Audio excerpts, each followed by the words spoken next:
नमस्कार, संजीवनी आइस में आपका बहुत बहुत स्वागत है। और एक बार हम पुनः उपस्थित हो गए हैं उत्तराखंड के इतिहास को पढ़ने के लिए। तो अभी हम उत्तराखंड का इतिहास का चौथा अध्याय, जिसका नाम कत्यूरी वंश है, उसका तीसरा भाग पढ़ने वाले हैं। तो पिछले दो भागों में ये जो वंश है कंप्लीट नहीं हो पाया और मुझे लगता था कि हो जाएगा, लेकिन नहीं हो पाया। और अब मुझे आशा ये है कि हम इसको तीसरे भाग में पूरा कर पाएंगे। आशा क्या, मैं आश्वस्त हूँ ये हो जाएगा, क्योंकि आज हमारे पास उतने शीर्षक नहीं हैं जितने भाग 2 और 1 में थे। लेकिन ये जो शीर्षक हैं तो इनकी महत्ता पुराने जितने भी भाग हैं उनके बराबर ही है, उनसे कम बिल्कुल भी नहीं है। तो भाग तृतीय को शुरू करने से पहले हमें भाग 1 और भाग 2 में हमने जो भी पढ़ लिया है पहले उसको थोड़ा सा दोहरा लेते हैं ताकि तारतम्यता बनी रहे।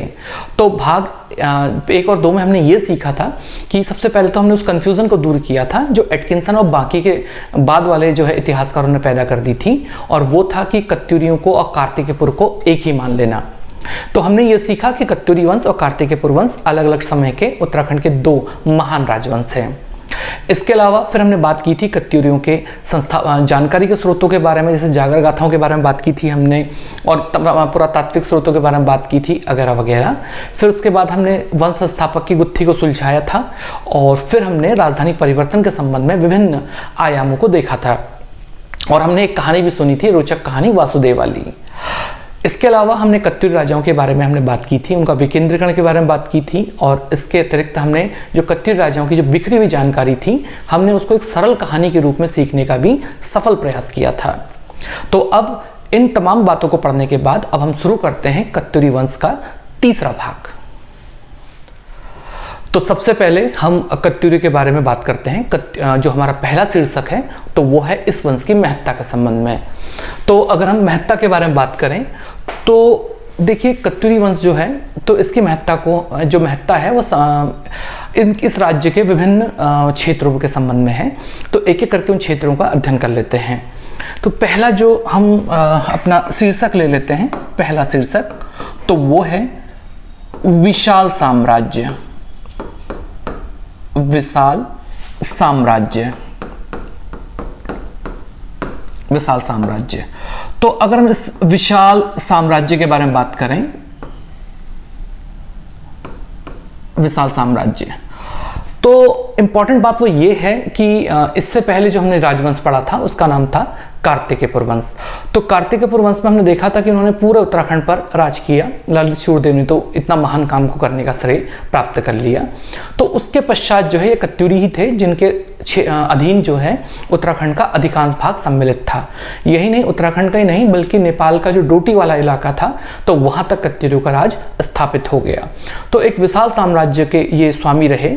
ये बात अलग है कि ये जो साम्राज्य है जल्दी से छोटी छोटी शाखाओं में टूट गया, लेकिन तो भी इस वंश की अगर हम बात करें तो ये एक बड़े भूभाग पर उत्तराखंड के राज करने में सफल रहा।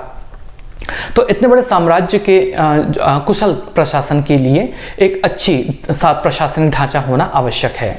तो इसका मतलब वो ये है कि कत्यूरियों के पास एक विशाल कर्मचारी वर्ग होगा और अधिकारी वर्ग होगा जो इतने बड़े साम्राज्य को भली भांति सजो के रखा हुआ होगा। हालांकि अभी हम इसको दुर्भाग्य, वैसे दुर्भाग्य शब्द का प्रयोग नहीं करना चाहिए, इतना कहना चाहिए कि अभी समय की स्थिति ऐसी है कि हमें उन अधिकारियों के नाम प्राप्त नहीं हो पाए हैं, लेकिन भविष्य में वो जल्द ही हम उनसे परिचित हो जाएंगे, ऐसी हमें आशा है। तो सबसे पहला इंपॉर्टेंट हमारा पॉइंट बन गया विशाल कत्यूरी साम्राज्य। अब बात करते हैं दूसरी बात, और वो है हमारा दूसरा पॉइंट।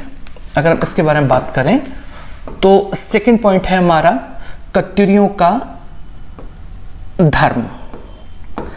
तो अगर हम कत्यूरियों के धर्म के बारे में बात करें, कत्यूरियों के धर्म के बारे में बात करें तो ये भी एक बहुत महत्वपूर्ण हमारे लिए शीर्षक है। वो इसलिए क्योंकि जो कत्यूरी हैं, पहले तो ये विद्वानों का मानना है कि पहले बौद्ध थे, फिर ये शैव हुए, वैष्णव हुए और फिर शैव हो गए। बहुत ज़्यादा जानकारी तो नहीं मिल पाती, लेकिन सबसे इम्पॉर्टेंट बात वो ये है कि आज भी उत्तराखंड में कई जो धार्मिक क्रियाकलाप हैं जैसे जागर वगैरह वगैरह, तो कई धार्मिक क्रियाकलापों में कत्यूरी राजाओं का नाम लिया जाता है और उनके द्वारा आरंभ की गई विभिन्न धार्मिक परंपराओं को जो है आज भी संपन्न किया जाता है। तो धार्मिक क्रियाकलापों में कत्यूरी का जो है वर्णन ना हो, ऐसा यकीन करना थोड़ा सा उत्तराखंड के परिप्रेक्ष्य में बहुत ही ज़्यादा मुश्किल है। तो कुल मिला के धार्मिक इनकी अगर हम बात करें, जैसे जागर गाथाएं हैं हमारी, तो हमने ये भी कहा था कि जैसे ब्रह्मदेव है और जो है जिया रानी है, तमाम ऐसे कत्यूरी राजा हैं जो जागर में उनका वर्णन किया गया है और जागर हमारे धार्मिक क्रियाकलापों का एक महत्वपूर्ण हिस्सा है। अब बात कर लेते हैं आगे। तो हुआ ये है, अब हम तीसरा पॉइंट के बारे में बात करते हैं। इसके तीसरे पॉइंट के बारे में, तीसरा पॉइंट तो वो है हमारा स्थापत्य। स्थापत्य, तो अगर हम इस स्थापत्य के बारे में बात करें, स्थापत्य, तो यहां तो लिख लेते हैं हम अपना, जैसे जागर वगैरह वगैरह। तो अगर हम स्थापत्य के बारे में बात करें कत्यूरियों के, तो स्थापत्य की दृष्टि से भी कत्यूरी जो है बहुत महान वंश माना जाता है उत्तराखंड के परिप्रेक्ष्य में। अगर चंदों और पवारों को छोड़ दिया जाए तो स्थापत्य क्षेत्र में और धार्मिक क्षेत्र में भी, तो स्थापत्य क्षेत्र में कत्यूरी जो है आज भी बहुत ज़्यादा लोकप्रिय हैं और इनकी जो स्थापत्य कला है वो धर्म से ही जुड़ी हुई है। तो ये धार्मिक लोग हैं, धर्म सहिष्णु शासक थे और इन्होंने अपनी स्थापत्य कला के अंतर्गत जो है धर्म को प्रधानता प्रदान की। इसका मतलब ये है कि इन्होंने विभिन्न प्रकार के मंदिरों का निर्माण कराया और ये जो मंदिर हैं, मंदिर, इसके अलावा इन लोगों ने ना विभिन्न नौले बनाए, नौले, मंदिर और भवन आदि जो हैं कत्यूरी ने बनाए। तो इनके समय के बने हुए ना तमाम नौले जो हैं आज भी, या जो मंदिर हैं वो आज भी काल से लड़ते हुए जो है अडिग खड़े हुए हैं। तो कत्यूरी काल में एक बहुत शानदार शैली का जो है स्थापत्य शैली का विकास हुआ और ये जो स्थापत्य शैली है, तो जिस प्रकार से भारत के अगर हम पल्लव वंश के बारे में बात करें और चोलों के बारे में बात करें, जैसे उनका बहुत विशेष स्थान है भारतीय इतिहास में स्थापत्य के संदर्भ में, तो उसी प्रकार से कत्यूरियों का भी बहुत बड़ा महत्व है उत्तराखंड के संदर्भ में उनकी स्थापत्य कला को लेकर। तो इन्होंने बागेश्वर, जागेश्वर, द्वाराहाट, चंपावत और तमाम क्षेत्रों में विभिन्न प्रकार के मंदिरों का निर्माण किया। इसके अलावा अपने लिए कई भवनों का भी निर्माण किया और एक विशेष प्रकार की शैली इससे विकसित हुई। तो सबसे इंपॉर्टेंट बात वो ये है ना कि कत्यूरियों की जो स्थापत्य शैली है, और वो तो खास है ही है, इनके भवन निर्माण की शैली भी बहुत विशेष है। वो इसलिए विशेष है क्योंकि इस समय मतलब ये माना जाता है जो इनके टाइम के जितने भवन बने, विशाल भवन जो आज भी अडिग हैं, उनका निर्माण एक ही रात में हुआ है। ये एक यक्ष प्रश्न है, रहस्य है या चुनौती भी कह सकते हैं आप इसे विद्वानों के समक्ष, कि ऐसा कहा जाता है कि लाखों कत्यूरी एक साथ मिलकर एक ही रात में इन भवनों का निर्माण करते थे। और ऐसा वो क्यों करते थे ये आज भी विद्वान नहीं खोज पाए हैं। तो मंदिर, नौले, भवन, सड़कें, इनको निर्माण करने का जो श्रेय है बड़ी मात्रा में कत्यूरियों को दिया जाता है। एक पॉइंट और है हमारा इस संदर्भ में, हम उसके बारे में बात कर लेते हैं, और वो है हमारा विभिन्न स्थान या विभिन्न स्थल। विभिन्न स्थल, विभिन्न स्थल। तो अगर आप इसको देखें तो ये भी हमारे लिए बहुत ज़्यादा इंपॉर्टेंट हो जाता है कि कत्यूरी राजा इतने ज़्यादा लोकप्रिय थे कि उनके नाम पर कई स्थल जो हैं वो पड़ गए, कई स्थलों का नाम इन्हीं के नाम पे पड़ गया। जैसे कुछ का नाम तो हमने सीख लिया है अभी पिछले वीडियोस में, तो वो कौन से जरा देखते हैं इस बात को। हमने देखा था कि एक राजा सुधारदेव था और जो सुधारदेव की पत्नी थी तो उनका नाम था पद्मिनी। पद्मिनी, और सुधारदेव की पत्नी पद्मिनी के नाम पर एक इलाका रानी क्षेत्र कहलाया, रानी क्षेत्र, जो आज भारत का प्रसिद्ध पर्यटन स्थल है और जिसे हम रानीखेत कहते हैं, जिसे हम रानीखेत कहते हैं। यह सीखा था हमने। इसके अलावा अगर हम बात करें तो इसी प्रकार से एक राजा था जिसका नाम था इंद्रपाल, और ये जो इंद्रपाल है ना, तो इनकी एक रानी थी जिनका नाम था दमयंती। तो ये जो दमयंती है, तो इन्होंने ना चौघान पाटा में एक बाग लगाया जिसे रानी बाग कहा जाता है। रानी बाग, तो रानीखेत से तो सभी लोग परिचित होंगे, बताने की आवश्यकता नहीं है, विश्व प्रसिद्ध टूरिस्ट प्लेस है, पर्यटन स्थल है। लेकिन अगर चौघान पाटा के बारे में बात करें तो इससे मेरा रिलेशन थोड़ा सा ज़्यादा है। वो इसलिए क्योंकि चौघान पाटा या रानी बाग जो है, यहाँ से मात्र 6 किलोमीटर की दूरी पर है, काठगोदाम के निकट। और यहीं पर जो है, आपको याद होगा हमने कहानी पढ़ी थी पिछले वीडियो में, जिया रानी वाली कहानी, तो वो घटना यहीं घटी थी और जो है ऐसा माना जाता है। और जिया रानी को न्याय की देवी भी कहते हैं, ये भी हमें पता है। तो कुल मिला के अगर हम बात करें तो रानी बाग जो है तो इन्हीं के लिए प्रसिद्ध है। और इसी के निकट इन्हीं रानी के नाम पर एक ताल भी है जिसका नाम दमयंती ताल है। दमयंती ताल है, ठीक है। इसके अलावा याद है आपको, हमने एक बीरमदेव मंडी के बारे में या ब्रह्मदेव मंडी के बारे में हमने बात की थी। और ये जो ब्रह्मदेव मंडी है, अगर हम इसके बारे में बात करें तो ये ब्रह्मदेव के नाम पे इसका नाम पड़ा और ये चंपावत में है। इसी प्रकार से आपको याद होगा हमने एक धामदेव के नौले के बारे में बात की थी, धामदेव का नौला। तो ये तमाम सारे जो स्थल हैं ये हमारे कत्यूरियों के नाम से ही प्रसिद्ध हैं और इससे कत्यूरियों की इंपॉर्टेंस पता चलती है। तो इस संबंध में जरा कल्पना करिए कि कत्यूरी के बारे में हमारा ज्ञान या जानकारी के स्रोत अल्प हैं, लेकिन अगर ये स्रोत बढ़ जाएं तो फिर क्या बात हो। तो ये है कत्यूरी वंश की विशेषता। तो अब हम शुरू करते हैं अगला शीर्षक, और ये शीर्षक है हमारा अत्याचारी कत्यूरी वंश। तो पहले शीर्षक लिख लेते हैं, फिर इसके बारे में बात करते हैं आगे। और ये है हमारा अत्याचारी कत्यूरी वंश, कत्यूरी वंश या शासक। तो अगर हम इसके बारे में बात करें, तो देखिए कितनी अजीब सी बात है। अभी हमने कत्यूरी वंश की महत्ता और महानता के बारे में बात की और अब हम कह रहे हैं कि कत्यूरी वंश शासक जो है अत्याचारी थे। तो सकारात्मक पक्ष के साथ साथ नकारात्मक पक्ष भी हो सकते हैं, ऐसा कोई विशेष बात नहीं है। जो वंश जिन विशेषताओं के कारण जिसका उत्थान होता है, उन्हीं विशेषताओं के अभाव में उस वंश का पतन भी होता है, ऐसा इतिहास हमें साक्ष्य के रूप में बताता है। तो अगर हम कत्यूरियों के बारे में बात करें तो हमें याद है कि 1279 यानी कि 1279 में इस वंश का जो है विकेंद्रीकरण आरंभ हो गया था। और विकेंद्रीकरण का मुख्य कारण क्या था कि केंद्रीय सत्ता दुर्बल हो गई थी और जिस राजकुमार का जहां मन किया उसने अपना एक नया राज्य स्थापित कर लिया। यानी नियम कानून मान मर्यादा ऐसा कोई भी गुण बाद में नहीं बचा। तो इससे क्या हो गया कि विकेंद्रीकरण के साथ साथ जो है कई बुराइयां भी कत्यूरी वंश में या राज्य में आ गई। और इसका परिणाम क्या हुआ, तो इसका परिणाम जनता का शोषण हुआ, अत्याचार हुआ, व्यभिचार हुआ, अनैतिकता हुई और तमाम इससे मिलती जुलती तमाम घटनाएं घटित हुई। तो उदाहरण के लिए अगर हम बात करते हैं इसमें, तो हमने ये सीखा था, अगर हम देखें हमने ये सीखा था कि एक राजा का नाम लिया था और इस राजा का नाम था ब्रह्मदेव। क्या याद है? तो ये जो ब्रह्मदेव है, तो पहले हम इसके अत्याचारों के बारे में बात करते हैं। कई अत्याचारी राजा हुए तो इसमें इसका नाम सर्वप्रमुख है। तो हमें याद है इस ब्रह्मदेव के बारे में हमने ये कहा था कि इसने अत्याचार की सारी सीमाएं तोड़ दी थी और ये इतना अत्याचारी था कि पराकाष्ठा में अत्याचार पहुंच गया था और इतना व्यभिचारी था कि इसने अपनी जो मामी है तिलोत्तमा उनसे भी विवाह किया था। और हमने ये भी सीखा था कि इसके कारण एक कहावत प्रसिद्ध हो गई थी, मामी तीले धारो बोला। तो और हमने ये देखा था कि जो डांडी वाले थे, पालकी वाले, इसके अत्याचारों से इतना ज्यादा पीड़ित हो गए थे कि उन लोगों ने पालकी समेत वो कूद गए राजा को लेकर और इसको मार डाला।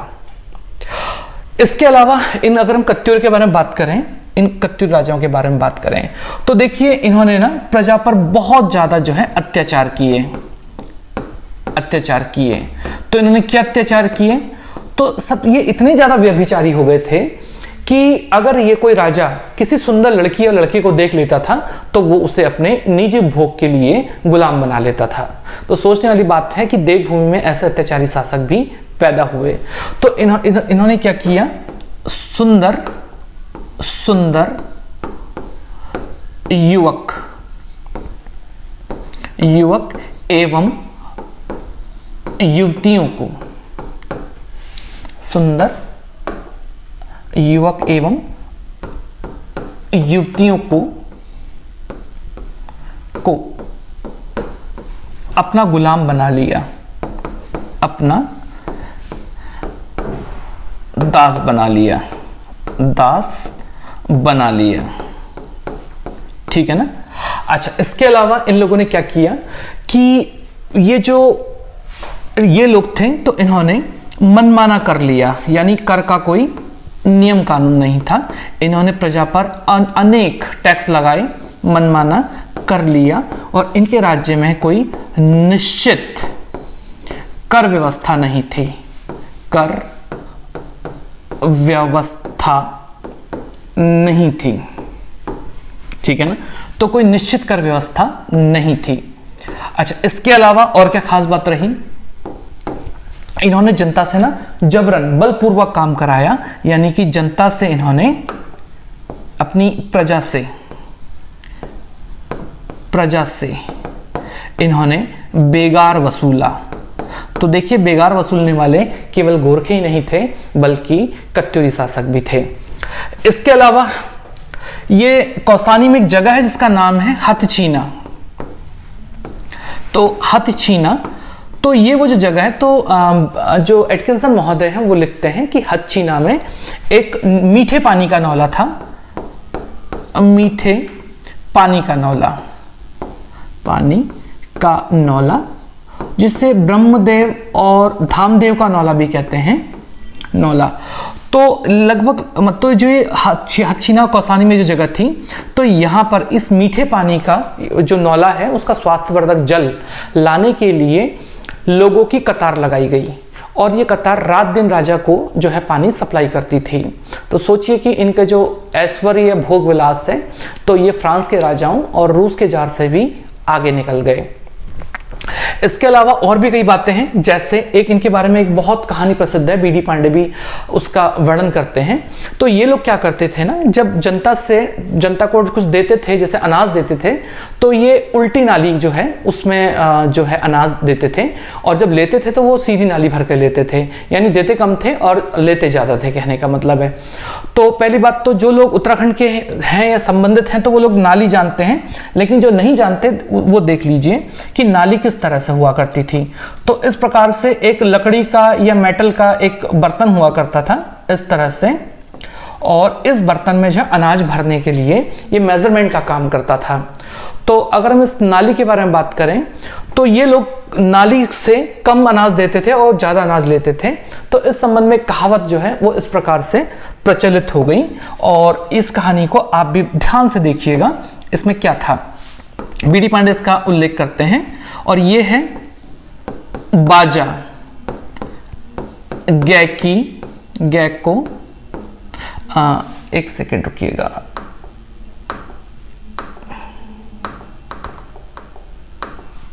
बाजा, घटकी, भाग उघौनी,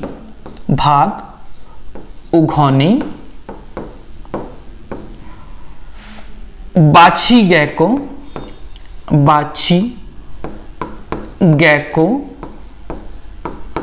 दूध छीनी,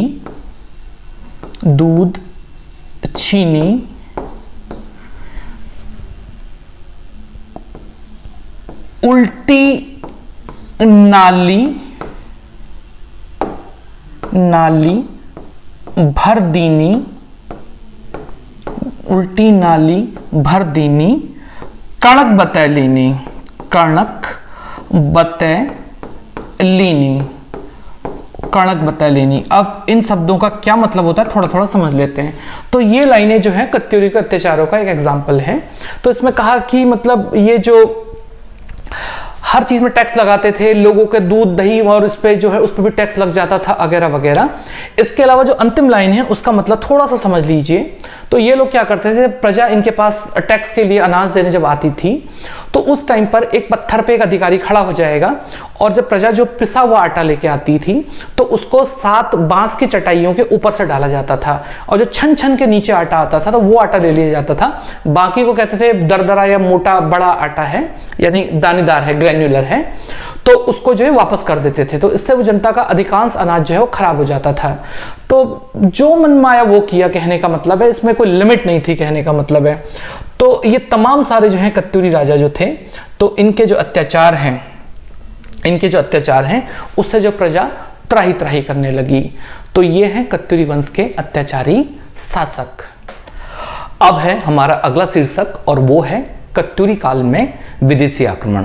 तो पहले इस हेडिंग को लिख लेते हैं, फिर आगे बात करते हैं। तो अगर हम बात करें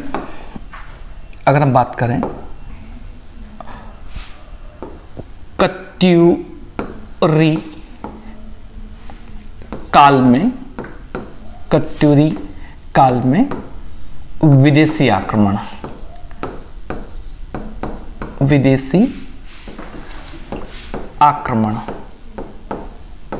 ठीक है।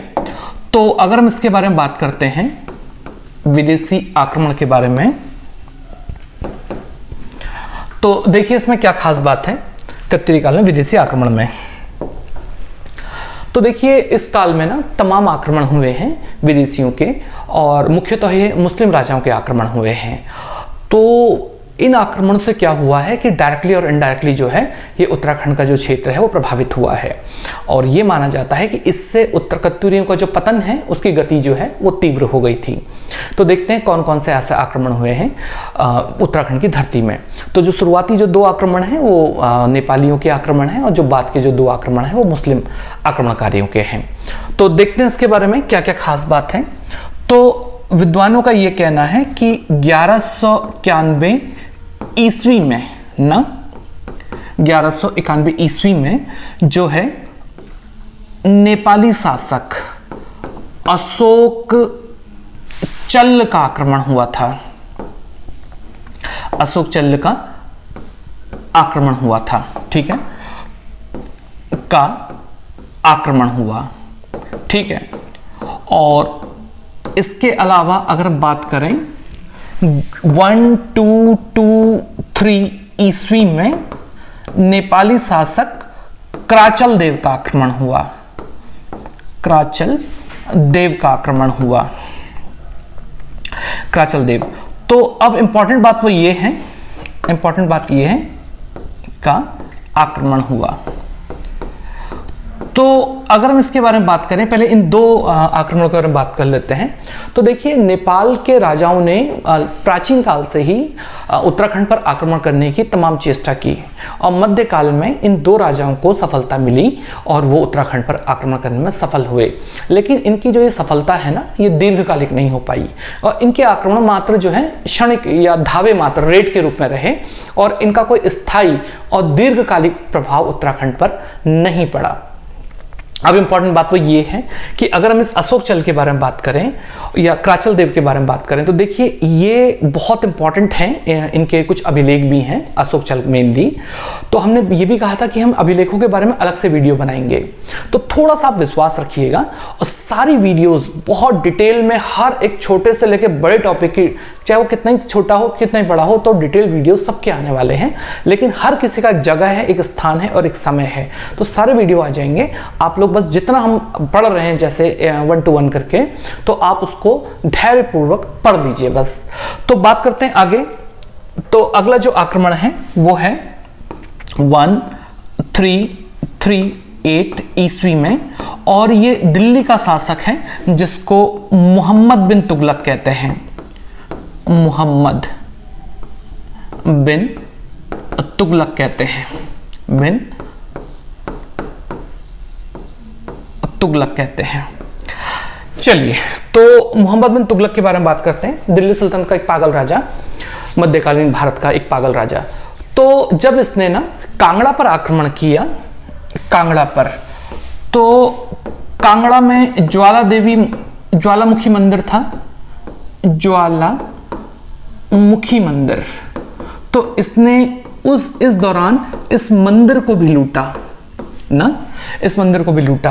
तो विद्वानों का मत है कि इससे, हालांकि हिमाचल प्रदेश में, लेकिन विद्वानों का मत है कि इस आक्रमण से जो है ये हमारा जो शिवालिक क्षेत्र है ये उत्तराखंड वाला, तो ये भी गंभीर रूप से प्रभावित हुआ था, ऐसा कुछ विद्वानों का अनुमान है।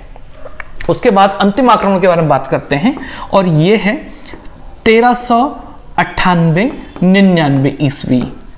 तो हुआ ये है, एक आक्रमणकारी है, वैसे सही कहें तो एक आतंकवादी है, जिसका नाम तैमूर लंग है।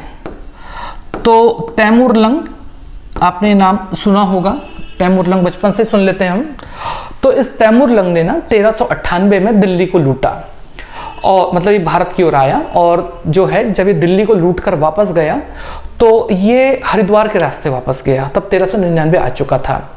तो अगर हम इस तैमूर लंग के बारे में बात करें तो इसने हजारों हिंदुओं को धर्म के आधार पे या धर्म के नाम पर कत्ल कर दिया, और इस बात को ये खुद स्वीकार करता है। इसने अपनी किताब लिखी है आत्मकथा, जिसका नाम है मुल्फुजात-ए-तैमूरी।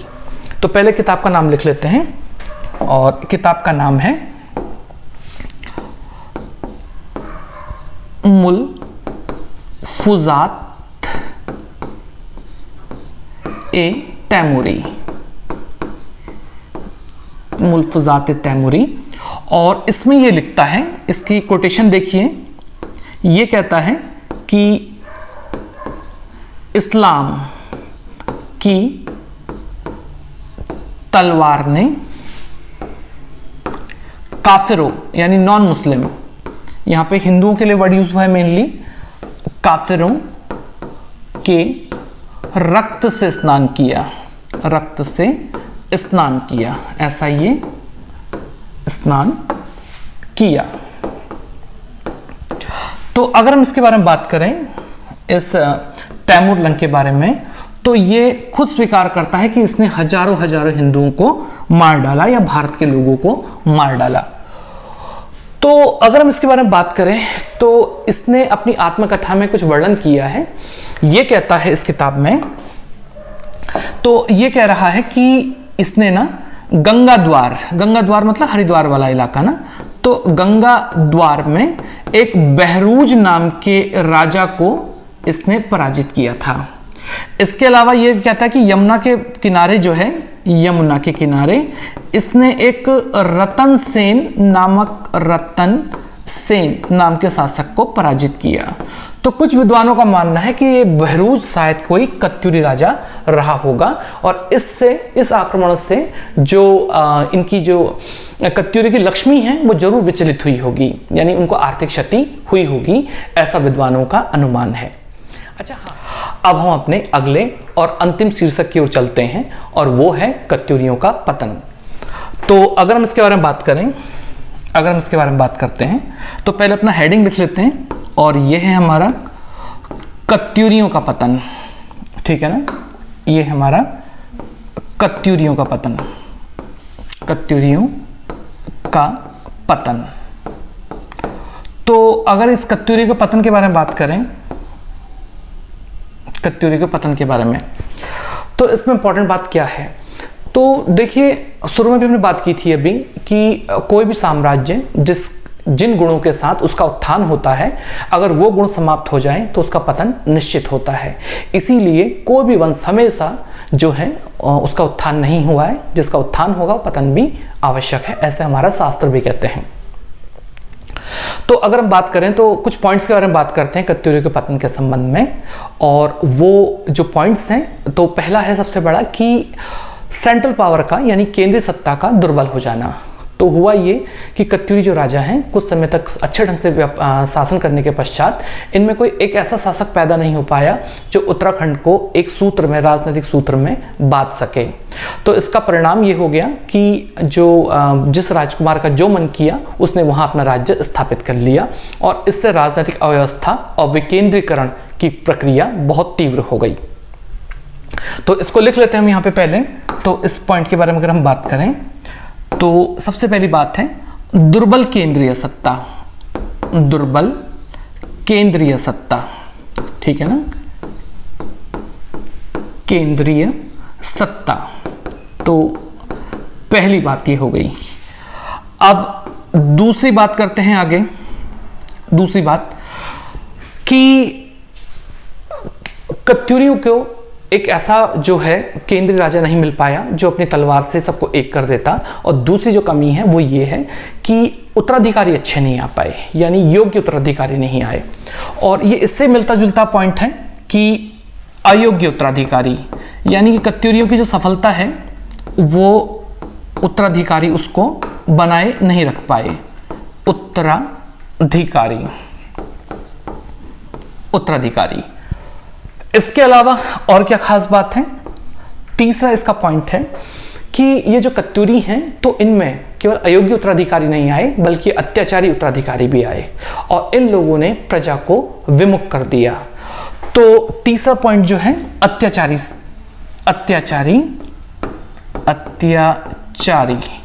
शासक, तो ये भी कत्यूरियों का एक महत्वपूर्ण अवगुण रहा या दुर्गुण रहा। इसके अलावा एक बात और है कि अगर किसी को प्रतिस्पर्धा में रहना है तो उसको मजबूत होना जरूरी है। तो मजबूत तभी होगा इंसान जब उसकी आर्थिक स्थिति अच्छी होगी। जब छोटे छोटे इलाकों में कत्यूरी जो है बढ़ जाएंगे तो उनकी आय के स्रोत भी सीमित हो जाएंगे और उनकी आर्थिक स्थिति दुर्बल हो जाएगी। तो अगला जो हमारा पॉइंट है तो वो है दुर्बल आर्थिक स्थिति। दुर्बल आर्थिक स्थिति, दुर्बल आर्थिक स्थिति, ठीक है। इसके अलावा अगर हम बात करें दुर्बल आर्थिक स्थिति के बारे में, इसके अलावा जो कई नवीन राज्य जो उत्पन्न हुए तो उनका देखा देखी, मतलब कत्यूरियों के जो नवीन राज्य उत्पन्न हुए तो उनको देखा देखी अन्य राजवंशों ने भी सर उठाना शुरू किया। तो एक प्रतिस्पर्धा उत्पन्न हो गई और इस प्रतिस्पर्धा में कुमाऊं में चंद और जो गढ़वाल है वहां पे पवार वंश उनका उदय हुआ और उनको फलने फूलने का मौका मिला। और उनके सामने कुमाऊं में चंद और जो है मतलब उनके सामने जो है कत्यूरी ठहर नहीं पाए और इसका परिणाम ये हो गया कि इस वंश का अंत हो गया। तो इसको भी लिख लेते हैं, राजनीतिक प्रतिस्पर्धा। राजनीतिक प्रतिस्पर्धा,